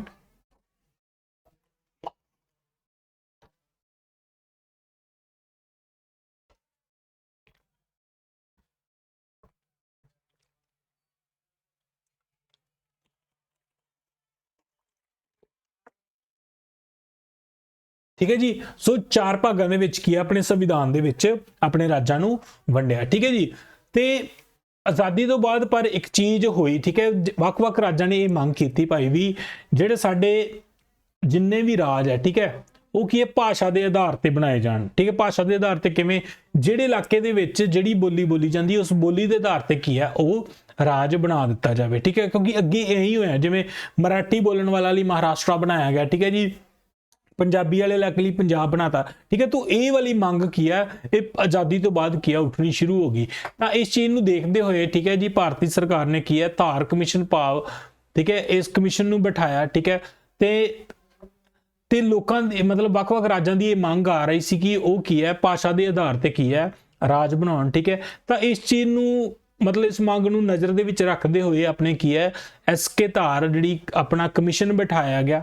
ਠੀਕ ਹੈ, ਤੇ ਕਮਿਸ਼ਨ ਨੇ ਆਪਣੀ ਜਿਹੜੀ ਰਿਪੋਰਟ ਸੌਂਪੀ ਤੇ ਉਹਨੇ ਇਹ ਕਿਹਾ ਕਿ ਭਾਈ ਵੀ ਭਾਸ਼ਾ ਦੇ ਆਧਾਰ ਤੇ ਆਪਾਂ ਰਾਜ ਨਹੀਂ ਬਣਾ ਸਕਦੇ। ਠੀਕ ਹੈ, ਐਵੇਂ ਦਾ ਮਤਲਬ ਕਿੰਨੀਆਂ ਭਾਸ਼ਾਵਾਂ ਤੇ ਇੰਨੇ ਸਾਰੇ ਰਾਜ ਇਹ ਕਿਵੇਂ ਆਪਾਂ ਬਣਾ ਸਕਦੇ ਹਾਂ। ਠੀਕ ਹੈ ਵੀ ਫਿਰ ਤਾਂ ਆਪਣੀ ਜਿਹੜੀ ਭਾਰਤ ਦੀ ਜਿਹੜੀ ਯੂਨਿਟੀ ਉਹਨੂੰ ਖਤਰਾ ਹੋ ਜਾਊਗਾ। ਠੀਕ ਹੈ, ਤਾਂ ਉਹਨਾਂ ਨੇ ਇਹ ਗੱਲ ਕਹੀ, SK ਧਾਰ ਕਮਿਸ਼ਨ ਨੇ ਇਹ ਗੱਲ ਕਹੀ ਵੀ ਭਾਈ ਵੀ ਭਾਸ਼ਾ ਦੇ ਆਧਾਰ ਤੇ ਅਸੀਂ ਰਾਜ ਨਹੀਂ ਬਣਾ ਸਕਦੇ, ਪਰ ਅਸੀਂ ਕੀ ਹੈ ਪ੍ਰਸ਼ਾਸਨ ਦੀਆਂ ਸਹੂਲਤਾਂ ਦੇ ਆਧਾਰ ਤੇ ਭਾਵ ਕਿ ਅਸੀਂ ਉਸ ਇਲਾਕੇ ਨੂੰ ਸਹੀ ਕਿਵੇਂ ਚਲਾ ਸਕਦੇ ਹਾਂ ਉਸ ਆਧਾਰ ਤੇ ਕੀ ਹੈ ਆਪਣਾ ਰਾਜ ਬਣਾਵਾਂਗੇ। ਠੀਕ ਹੈ ਜੀ, ਤੇ ਪਰ ਲੋਕ ਠੀਕ ਹੈ ਰਾਜਾਂ ਨੂੰ ਬਹੁਤ ਨਿਰਾਸ਼ਾ ਹੋਈ। ਠੀਕ ਹੈ, ਤਾਂ ਉਹਨਾਂ ਨੇ ਇੱਕ ਫਿਰ ਹੋਰ ਕਮੇਟੀ ਠੀਕ ਹੈ ਬਣਾਈ, ਉਹਦੇ ਵਿੱਚ ਕੀ ਹੈ ਦੇਖੋ ਆਪਣਾ ਜਵਾਹਰ ਲਾਲ ਨਹਿਰੂ ਸਨ, ਠੀਕ ਹੈ, ਵੱਲਭ ਭਾਈ ਪਟੇਲ ਤੇ ਪਤਵੀ ਸੀਮਾ ਰਮਾਇਆ ਸ਼ਾਮਿਲ ਸਨ, ਜਿਹਨੂੰ ਕਿ ਅਸੀਂ JVP ਕਮੇਟੀ ਕਹਿੰਦੇ। ਠੀਕ ਹੈ, ਜੇ ਤੇ ਮਤਲਬ ਜਵਾਹਰ ਲਾਲ ਨਹਿਰੂ, ਵੀ ਤੇ ਵੱਲਭ ਭਾਈ ਪਟੇਲ ਤੇ ਪੀ ਤੇ ਪਤਵੀ ਸੀਮਾ ਸੀਤਾ ਰਮਾਇਆ। ਠੀਕ ਹੈ, ਇਹਨੂੰ JVP ਕਮੇਟੀ ਵੀ ਕਹਿੰਦੇ ਆ। ਵੀ ਇਹਨਾਂ ਨੂੰ ਵੀ ਕਿਹਾ ਭਾਈ ਵੀ ਤੁਸੀਂ ਵੀ ਇਸ ਮੁੱਦੇ ਤੇ ਥੋੜਾ ਧਿਆਨ ਕਰੋ ਵੀ ਕਿਵੇਂ ਕਰੀਏ, ਵੀ ਵੱਖ-ਵੱਖ ਰਾਜ ਮੰਗ ਕਰਦੇ ਪਏ ਵੀ ਭਾਸ਼ਾ ਦੇ ਆਧਾਰ ਤੇ ਰਾਜ ਬਣਾਓ। ਠੀਕ ਹੈ, ਪਰ ਇਸ ਕਮੇਟੀ ਨੇ ਵੀ ਕੀ ਕੀਤਾ ਵੀ ਉਹ ਜਿਹੜੀ ਚੀਜ਼ ਨੂੰ ਕੀ ਹੈ ਪੂਰੀ ਤਰ੍ਹਾਂ ਰੱਦ ਕਰ ਦਿੱਤਾ। ਠੀਕ ਹੈ ਜੀ, ਪੂਰੀ ਤਰ੍ਹਾਂ ਰੱਦ ਕਰ ਦਿੱਤਾ। ਪਰ ਫਿਰ ਕੀ ਹੋਇਆ, ਕਿਉਂਕਿ ਅੰਦੋਲਨ ਬਹੁਤ ਵੱਧ ਚੁੱਕੇ ਸੀ। ਠੀਕ ਹੈ, ਉਹਨਾਂ ਨੇ ਭੁੱਖ ਹੜਤਾਲਾਂ ਕਰ ਦਿੱਤੀਆਂ ਭਾਈ ਵੀ ਨਹੀਂ ਵੀ ਭਾਸ਼ਾ ਦੇ ਆਧਾਰ ਤੇ ਰਾਜ ਬਣਾਉਣਾ ਹੀ ਬਣਾਉਣਾ। ਫਿਰ ਕੀ ਹੋਇਆ ਅਕਤੂਬਰ 1953 ਦੇ ਵਿੱਚ ਸਭ ਤੋਂ ਪਹਿਲਾਂ ਠੀਕ ਹੈ ਤੇਲਗੂ ਬੋਲਣ ਵਾਲੇ ਇਲਾਕੇ ਨੂੰ ਮਦਰਾਸ ਰਾਜ ਤੋਂ ਵੱਖਰਾ ਕਰਕੇ ਪਹਿਲਾ ਭਾਸ਼ਾ ਦੇ ਆਧਾਰ ਤੇ ਕੀ ਹੈ ਆਂਧਰਾ ਪ੍ਰਦੇਸ਼ ਨੂੰ ਕੀ ਹੈ ਇੱਕ ਰਾਜ ਬਣਾ ਦਿੱਤਾ, ਜੋ ਕਿ ਹੈ ਸਭ ਤੋਂ ਪਹਿਲਾਂ ਭਾਸ਼ਾ ਦੇ ਆਧਾਰ ਤੇ ਬਣਾਇਆ ਗਿਆ ਸੀ। ਠੀਕ ਹੈ, ਹੁਣ ਇੱਕ ਸਵਾਲ ਇਹੀ ਬਣਦਾ ਆ ਕਿ ਸਭ ਤੋਂ ਪਹਿਲਾਂ ਭਾਸ਼ਾ ਦੇ ਆਧਾਰ ਤੇ ਕਿਹੜਾ ਰਾਜ ਬਣਾਇਆ ਗਿਆ ਸੀ, ਤਾਂ ਇਹ ਤੁਸੀਂ ਯਾਦ ਰੱਖਣਾ ਜੀ, ਆਂਧਰਾ ਪ੍ਰਦੇਸ਼ ਨੂੰ ਸਭ ਤੋਂ ਪਹਿਲਾਂ ਭਾਸ਼ਾ ਦੇ ਆਧਾਰ ਤੇ ਬਣਾਇਆ ਗਿਆ ਸੀ। ਕਿਹੜੀ ਭਾਸ਼ਾ ਦੇ ਆਧਾਰ ਤੇ? ਤੇਲਗੂ ਬੋਲਣ ਵਾਲਿਆਂ ਦੇ ਲਈ। ਠੀਕ ਹੈ ਜੀ, ਤੇਲਗੂ ਬੋਲਣ ਵਾਲਿਆਂ ਦੇ ਲਈ ਭਾਸ਼ਾ ਦੇ ਆਧਾਰ ਤੇ ਆਂਧਰਾ ਪ੍ਰਦੇਸ਼ ਬਣਾ ਦਿੱਤਾ ਗਿਆ। ਠੀਕ ਹੈ ਜੀ, ਤਾਂ ਇਸ ਚੀਜ਼ ਨੂੰ ਦੇਖਦੇ ਹੋਏ ਬਾਕੀ ਰਾਜਾਂ ਨੇ ਵੀ ਮੰਗ ਕੀਤੀ, ਲਓ ਵੀ ਬਈ ਵੀ ਅਸੀਂ ਵੀ ਕਿਉਂ ਨਹੀਂ, ਵੀ ਇਦਾਂ ਕਿਵੇਂ ਹੋ ਜੂ ਵੀ ਤੁਸੀਂ ਇੱਕ ਰਾਜ ਬਣਾਤਾ, ਸਾਡੀਆਂ ਵੀ ਭਾਸ਼ਾਵਾਂ, ਸਾਨੂੰ ਵੀ ਆਪਦਾ ਵੱਖਰਾ ਰਾਜ ਚਾਹੀਦਾ। ਤੇ ਫਿਰ ਸਰਕਾਰ ਨੇ ਕੀ ਕੀਤਾ, ਇੱਕ ਹੋਰ ਕਮਿਸ਼ਨ ਬਿਠਾਇਆ। ਠੀਕ ਹੈ ਜੀ, ਉਸ ਕਮਿਸ਼ਨ ਦਾ ਨਾਮ ਸੀਗਾ ਫਜ਼ਲ ਅਲੀ ਕਮਿਸ਼ਨ। ਠੀਕ ਹੈ ਜੀ, ਤਾਂ ਇਹਨਾਂ ਨੇ ਕੀ ਹੈ ਇਸ ਮੁੱਦੇ ਨੂੰ ਚੰਗੀ ਤਰ੍ਹਾਂ ਜਾਂਚ ਕੀਤੀ। ਠੀਕ ਹੈ, ਤੇ ਇਹਨਾਂ ਨੇ ਕੀ ਹੈ ਫਿਰ 1955 ਦੇ ਵਿੱਚ ਆਪਣੀ ਰਿਪੋਰਟ ਪੇਸ਼ ਕੀਤੀ। ਠੀਕ ਹੈ ਜੀ, ਤਾਂ ਇਹਨਾਂ ਨੇ ਇੱਕ ਚੀਜ਼ ਤਾਂ ਕਨਫਰਮ ਕੀਤੀ ਵੀ ਚਲੋ ਕੋਈ ਗੱਲ ਨਹੀਂ, ਭਾਸ਼ਾ ਦੇ ਆਧਾਰ ਤੇ ਅਸੀਂ ਕੀ ਆ ਰਾਜ ਬਣਾਵਾਂਗੇ, ਪਰ ਇਹ ਨਹੀਂ ਹੈ ਕਿ ਇੱਕ ਭਾਸ਼ਾ ਤੇ ਇੱਕ ਰਾਜ ਬਣਾਵਾਂਗੇ, ਮਤਲਬ ਹੁਣ ਜਿੰਨੀਆਂ ਭਾਸ਼ਾਵਾਂ ਉਨੇ ਹੀ ਰਾਜ ਬਣਾਈ ਜਾਓ, ਨਹੀਂ।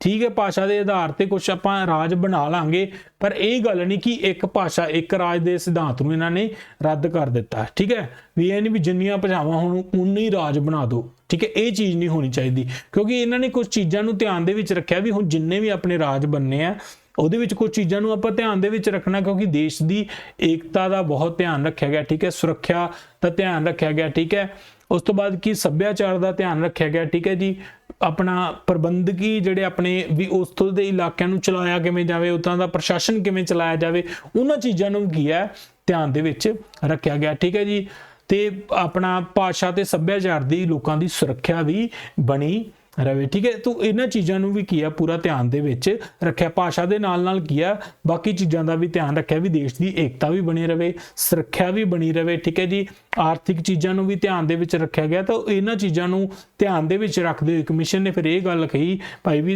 ਇੱਦਾਂ ਕਰੋ ਵੀ ਤੁਸੀਂ ਨਾ ਜਿਹੜਾ 4 ਵਰਗੀਕਰਨ ਹੈ, ਮੈਂ ਤੁਹਾਨੂੰ ਦੱਸਿਆ ਕਿ part A, part B, part C ਹੈ ਨਾ, ਇਹਦੇ ਵਿੱਚ ਵੱਖ-ਵੱਖ ਰਾਜ ਰੱਖੇ ਸੀ। ਕਮਿਸ਼ਨ ਨੇ ਕਿਹਾ ਭਾਈ ਵੀ ਤੁਸੀਂ ਐਂ ਕਰੋ ਵੀ ਉਹਨੂੰ ਖਤਮ ਕਰ ਦਿਓ ਤੇ ਤੁਸੀਂ ਕੀ ਹੈ ਆਪਣੇ 16 ਜਿਹੜੇ ਰਾਜ ਹੈ, ਠੀਕ ਹੈ, 16 ਰਾਜ ਬਣਾ ਲਓ ਤੇ 3 ਕੀ ਹੈ ਕੇਂਦਰ ਸ਼ਾਸਿਤ ਆਪਣਾ ਪ੍ਰਦੇਸ਼ ਤੁਸੀਂ ਬਣਾ ਲਓ। ਠੀਕ ਹੈ ਜੀ, ਤੇ ਇਹਨਾਂ ਨੇ ਇਹ ਸੁਝਾਅ ਦਿੱਤਾ ਤੇ ਸਰਕਾਰ ਨੇ ਫਿਰ ਕੀ ਕੀਤਾ, ਇਹਨਾਂ ਦੇ ਸੁਝਾਅ ਮੰਨੇ। ਠੀਕ ਹੈ, ਕੁਝ ਆਪਣਾ ਚੇਂਜਸ ਵੀ ਕੀਤੇ ਇਹਨਾਂ ਦੇ ਆਪਣੇ ਵਿਚਾਰਾਂ ਦੇ ਵਿੱਚ ਕੁਝ ਚੇਂਜ ਕੀਤਾ। ਤਾਂ ਸਰਕਾਰ ਨੇ ਕੀ ਹੈ ਫਿਰ ਇੱਕ ਸਟੇਟ ਰੀਆਰਗੇਨਾਈਜੇਸ਼ਨ ਐਕਟ 1956 ਦੇ ਵਿੱਚ ਲੈ ਕੇ ਆਂਦਾ ਤੇ 7ਵੀਂ ਸੰਵਿਧਾਨਿਕ ਸੋਧ ਦੇ ਦੁਆਰਾ ਕੀ ਹੈ ਜਿਹੜੇ ਭਾਗ A ਤੁਹਾਨੂੰ ਦੱਸਿਆ ਕਿ ਪਾਰਟ B ਦੇ ਜਿਹੜੇ ਵਿਚਕਾਰ ਦੇ ਅੰਤਰ ਨੂੰ ਖਤਮ ਕਰ ਦਿੱਤਾ। ਠੀਕ ਹੈ ਜੀ, ਤੇ ਕੁਝ ਨੇੜਲੇ ਇਲਾਕਿਆਂ ਨੂੰ ਮਿਲਾ ਜਲਾ ਕੇ ਕੀ ਹੈ ਉਹਨਾਂ ਨੇ ਉਸ ਸਮੇਂ ਕੀ ਕੀਤਾ ਫਿਰ ਆਪਣੇ 1 ਨਵੰਬਰ 1956 ਨੂੰ 14 ਰਾਜ ਬਣਾ ਲਏ ਤੇ 6 ਕੀ ਹੈ ਕੇਂਦਰ ਸ਼ਾਸਿਤ ਪ੍ਰਦੇਸ਼ ਬਣਾ ਲਏ। ਠੀਕ ਹੈ ਜੀ, ਹੁਣ ਜੇ ਇੱਕ ਸਵਾਲ ਬਣਦਾ ਕਿ 1 ਨਵੰਬਰ 1956 ਦੇ ਵਿੱਚ ਭਾਰਤ ਦੇ ਕਿੰਨੇ ਰਾਜ ਸਨ, ਜਾਂ ਸਟੇਟ ਰੀਆਰਗੇਨਾਈਜੇਸ਼ਨ ਐਕਟ 1956 ਦੇ ਤਹਿਤ ਕਿੰਨੇ ਰਾਜ ਤੇ ਕਿੰਨੇ ਕੇਂਦਰ ਸ਼ਾਸਿਤ ਪ੍ਰਦੇਸ਼ ਬਣਾਏ ਗਏ। ਤਾਂ ਇਹ ਚੀਜ਼ ਤੁਸੀਂ ਯਾਦ ਰੱਖਣੀ ਹੈ ਭਾਈ ਵੀ 14 ਰਾਜ ਤੇ 6 ਕੇਂਦਰ ਸ਼ਾਸਿਤ ਪ੍ਰਦੇਸ਼ ਬਣਾਏ ਗਏ। ਠੀਕ ਹੈ ਜੀ, ਸੋ ਉਸ ਸਮੇਂ ਕੀ ਦੇਖੋ ਸਾਡੇ ਇਹ 14 ਰਾਜ ਸੀ ਤੇ ਇਹ ਕੀ ਹੈ ਕੇਂਦਰ ਸ਼ਾਸਿਤ ਪ੍ਰਦੇਸ਼ ਸੀ। ਠੀਕ ਹੈ, ਪਰ ਇੱਥੇ ਇੱਕ ਚੀਜ਼ ਯਾਦ ਰੱਖਣ ਵਾਲੀ ਹੈ ਕਿ ਦੇਖੋ ਜਿਹੜਾ ਆਪਣਾ ਹਿਮਾਚਲ ਹੈ, ਮਨੀਪੁਰ ਤੇ ਤ੍ਰਿਪੁਰਾ ਇਹ ਪਹਿਲਾਂ ਕੀ ਸੀ ਕੇਂਦਰ ਸ਼ਾਸਿਤ ਪ੍ਰਦੇਸ਼ ਸੀਗੇ। ਠੀਕ ਹੈ, ਦੇਖੋ ਯੂਨੀਅਨ ਟੈਰੀਟਰੀ, ਪਰ ਇਸ ਵੇਲੇ ਇਹ ਕੀ ਹੈ ਰਾਜ ਹੈ। ਤੇ ਕਈ ਵਾਰੀ ਇਹ ਸਵਾਲ ਪੁੱਛਿਆ ਜਾਂਦਾ ਆ ਵੀ ਦੱਸੋ ਵੀ ਹੇਠ ਲਿਖਿਆਂ ਵਿੱਚੋਂ ਕਿਹੜਾ ਰਾਜ ਪਹਿਲਾਂ ਕੇਂਦਰ ਸ਼ਾਸਿਤ ਪ੍ਰਦੇਸ਼ ਸੀ, ਤੇ ਆਪਸ਼ਨ ਦੇ ਵਿੱਚ ਜੇਕਰ ਮਨੀਪੁਰਾ, ਤ੍ਰਿਪੁਰਾ ਤੇ ਹਿਮਾਚਲ ਦਿੱਤਾ ਹੋਇਆ ਆ।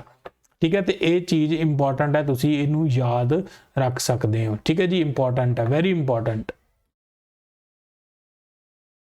ਠੀਕ ਹੈ ਜੀ, ਚਲੋ ਜੀ, ਠੀਕ ਹੈ ਜੀ, ਤਾਂ ਇਹ ਗੱਲ ਹੋ ਗਈ ਆਪਣੀ 56 ਤੱਕ। ਠੀਕ ਹੈ ਜੀ, ਹੁਣ ਦੇਖੋ ਆਪਾਂ ਕਿੱਥੋਂ ਸ਼ੁਰੂ ਹੋਏ ਪੂਰੇ ਸੰਵਿਧਾਨ ਨੂੰ ਆਪਾਂ ਡਿਸਕਸ ਕਰਦੇ ਆ ਰਹੇ। ਠੀਕ ਹੈ, ਪਰ ਦੇਖੋ 56 ਤੋਂ ਬਾਅਦ ਵੀ ਦੇਖੋ ਆਪਣੇ ਬਹੁਤ ਸਾਰੀਆਂ ਅੰਦੋਲਨ ਹੋਏ। ਠੀਕ ਹੈ, ਲੋਕਾਂ ਨੇ ਕਿਹਾ ਕਿ ਵੀ ਨਹੀਂ ਅਸੀਂ ਵੀ ਕੀ ਆ ਭਾਸ਼ਾ ਦੇ ਆਧਾਰ ਤੇ ਆਪਣੇ ਰਾਜ ਬਣਾਉਣੇ। ਵੱਖ-ਵੱਖ ਰਾਜਾਂ ਦੇ ਵਿੱਚ ਵੀ ਕੀ ਆ ਇਹ ਮੰਗ ਕੀ ਆ ਉੱਠਦੀ ਰਹੀ। ਠੀਕ ਹੈ, ਤੇ ਹੁਣ ਅਸੀਂ ਡਿਸਕਸ ਕਰਾਂਗੇ ਕਿ ਕਿਹੜਾ ਰਾਜ ਕਿਵੇਂ ਕੀ ਹੈ ਬਣਦਾ ਰਿਹਾ। ਠੀਕ ਹੈ, ਕਿਉਂਕਿ ਕਈ ਭਾਸ਼ਾ ਦੇ ਆਧਾਰ ਤੇ ਆਪਣਾ ਰਾਜ ਮੰਗਦੇ ਰਹੇ, ਫਿਰ ਸੱਭਿਆਚਾਰ ਦੇ ਆਧਾਰ ਤੇ ਕੀ ਉਹਨਾਂ ਨੇ ਆਪਣੇ ਰਾਜ ਦੀ ਮੰਗ ਕੀਤੀ। ਤਾਂ ਇਹ ਇਦਾਂ ਕੀ ਹੈ ਰਾਜਾਂ ਦਾ ਜਿਹੜਾ ਵਿਭਾਜਨ ਭਾਵ ਰਾਜਾਂ ਦੀ ਵੰਡ ਕੀ ਹੈ ਹੁੰਦੀ ਗਈ। ਠੀਕ ਹੈ ਜੀ, ਤੇ ਜੇ ਸਭ ਤੋਂ ਪਹਿਲਾਂ ਮੈਂ ਮਹਾਰਾਸ਼ਟਰ ਤੇ ਗੁਜਰਾਤ ਦੀ ਗੱਲ ਕਰਾਂ, ਠੀਕ ਹੈ ਜੀ, ਤਾਂ 1960 ਦੇ ਵਿੱਚ ਕੀ ਹੈ ਦੇਖੋ ਪਹਿਲਾਂ ਬੰਬੇ ਰਾਜ ਸੀਗਾ। ਠੀਕ ਹੈ, ਤੇ ਇੱਥੇ 2 ਭਾਸ਼ਾਵਾਂ ਬੋਲੀਆਂ ਜਾਂਦੀਆਂ। ਠੀਕ ਹੈ ਜੀ, ਮਰਾਠੀ ਤੇ ਗੁਜਰਾਤੀ। ਤਾਂ ਕੀ ਹੋਇਆ ਕਿ ਦੇਖੋ ਮਰਾਠੀ ਬੋਲਣ ਵਾਲਿਆਂ ਲਈ ਫਿਰ ਮਹਾਰਾਸ਼ਟਰ ਬਣਾ ਦਿੱਤਾ ਗਿਆ ਤੇ ਗੁਜਰਾਤੀ ਬੋਲਣ ਵਾਲਿਆਂ ਲਈ ਗੁਜਰਾਤ ਬਣਾ ਦਿੱਤਾ ਗਿਆ। ਠੀਕ ਹੈ, ਤੇ ਗੁਜਰਾਤ ਕੀ ਹੈ ਫਿਰ ਤੁਹਾਨੂੰ ਮੈਂ ਦੱਸਿਆ ਵੀ 14 ਰਾਜ ਤਾਂ ਸੀਗੇ ਤੇ ਗੁਜਰਾਤ ਕੀ ਫਿਰ 15ਵਾਂ ਰਾਜ ਬਣਾਇਆ ਗਿਆ। ਠੀਕ ਹੈ ਜੀ, ਉਸ ਤੋਂ ਬਾਅਦ ਗੱਲ ਕਰੀਏ। ਠੀਕ ਹੈ ਜੀ, ਫਿਰ ਦੇਖੋ ਜਿਹੜੀ ਦਾਦਰਾ ਨਗਰ ਹਵੇਲੀ ਸੀ। ਠੀਕ ਹੈ ਜੀ, ਤੋਂ ਇਹ ਕੀ ਹੈ ਦੇਖੋ 1954 ਤੱਕ ਤਾਂ ਦੇਖੋ ਜੀ ਪੁਰਤਗਾਲ ਦੇ ਅਧੀਨ ਸੀ। ਠੀਕ ਹੈ, ਭਾਵ ਕਿ ਇਹ ਫੋਰਨ ਟੈਰੀਟਰੀ ਸੀ, ਵਿਦੇਸ਼ੀ ਪ੍ਰਦੇਸ਼ ਸੀਗਾ। ਠੀਕ ਹੈ ਜੀ, ਵਿਦੇਸ਼ੀ ਖੇਤਰ ਸੀਗਾ।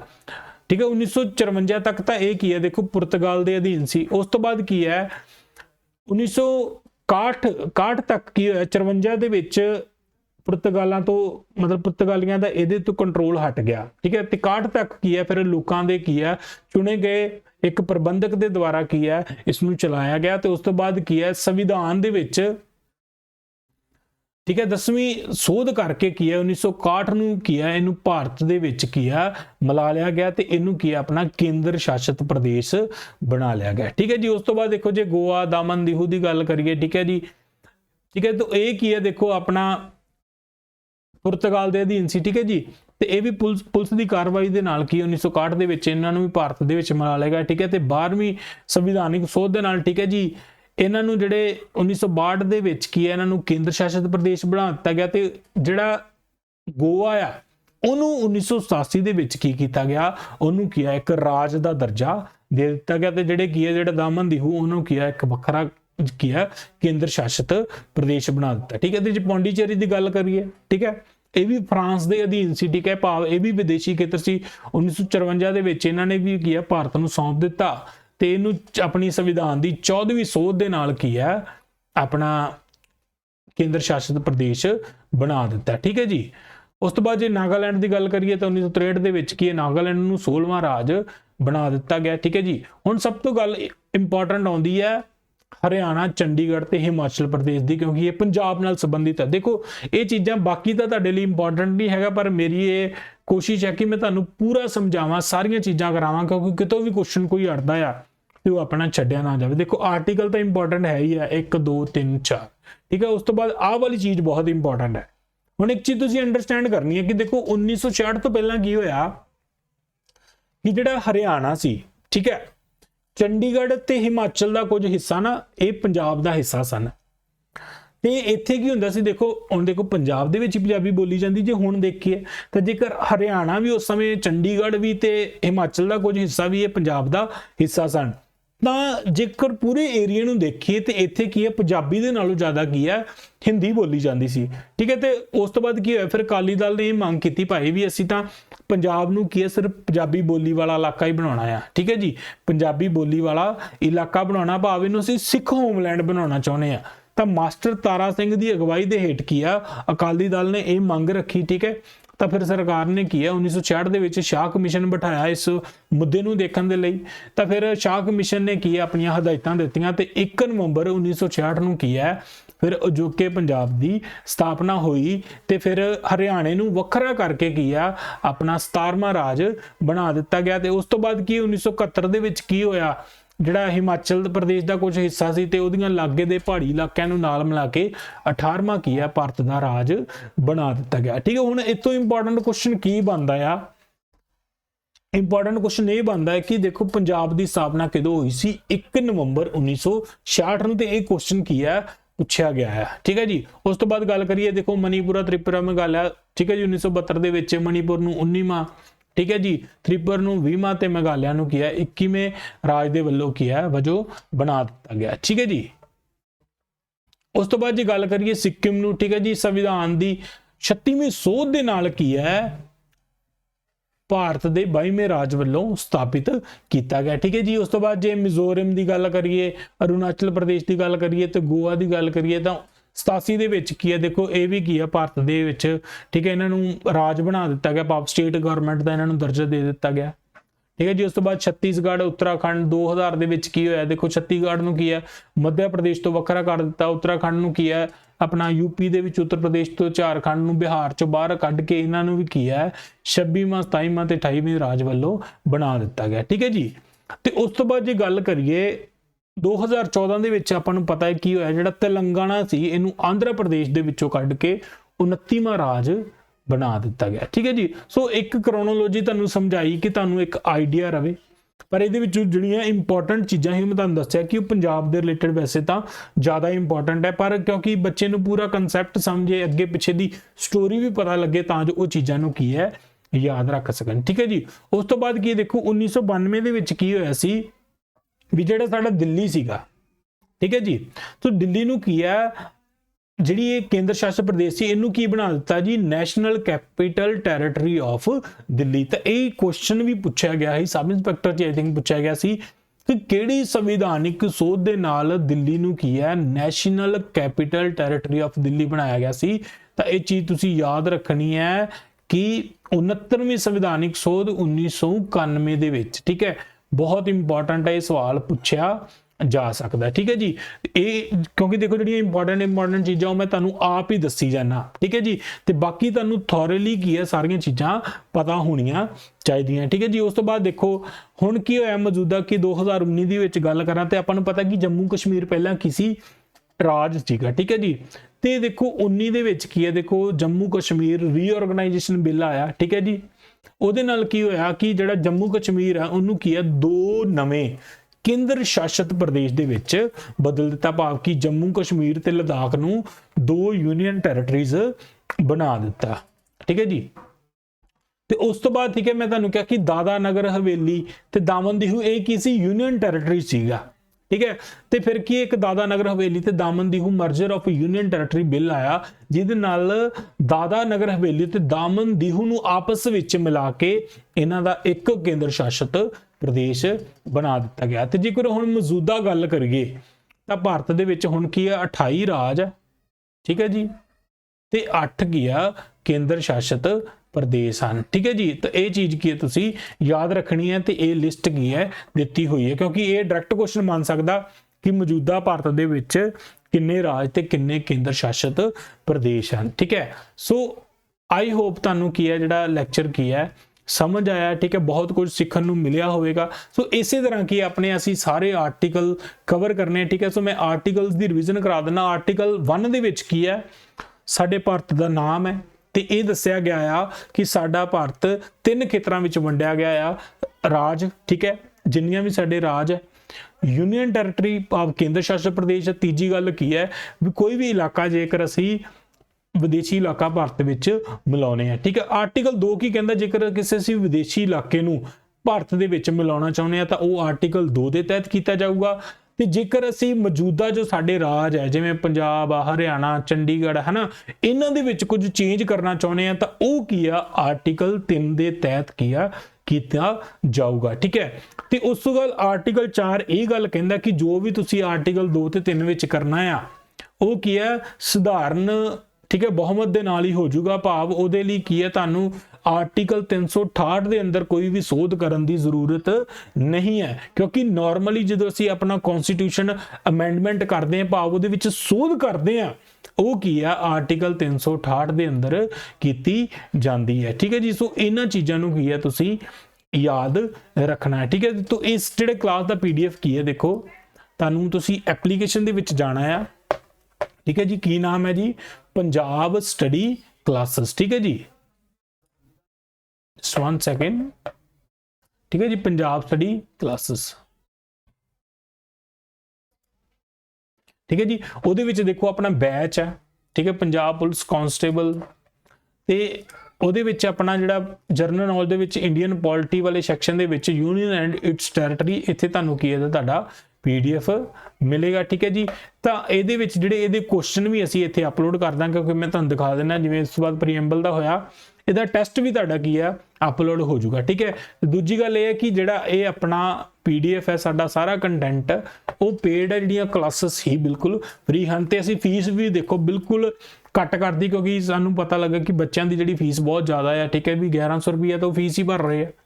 ठीक है, तो 1499 रुपये आप फीस कर दी बच्चों की 6 महीनों की। ठीक है, वैलिडिटी के नाल। ठीक है, क्योंकि 3 महीने तो तुहाडा पेपर ही हो जाना है। ठीक है, तो हाई क्वालिटी कंटेंट है क्योंकि साडी अप्रोच तुहानू पता है आप कोई भी टॉपिक करना है नाल दी नाल की तुसीं रिवाइज करके अपना टेस्ट दे देना, तो बड़े ही चंगे तरीके नाल तुहाडी तैयारी हो जाएगी। आपां अप्रैल तो पहला की अपना सारा सिलेबस की है खत्म कर देना, तो हुण आपां भी स्पीड फड़ लैनी। तुहाडीआं पंजाब GK दीआं क्लासेस भी शुरू हो जाणगीआं, प्लस की है इंग्लिश भी आपां जल्दी की आ इस महीने दे विच कवर कर लैनी है। तो दूजे पासे की देखो तुहाडीआं मैथ दीआं बेसिक क्लासेस शुरू हो गईआं। ठीक है, उस दे नाल एक होर भी जिहड़े बच्चे अपना कल्ली रीजनिंग कवर करना चाहुंदे आ।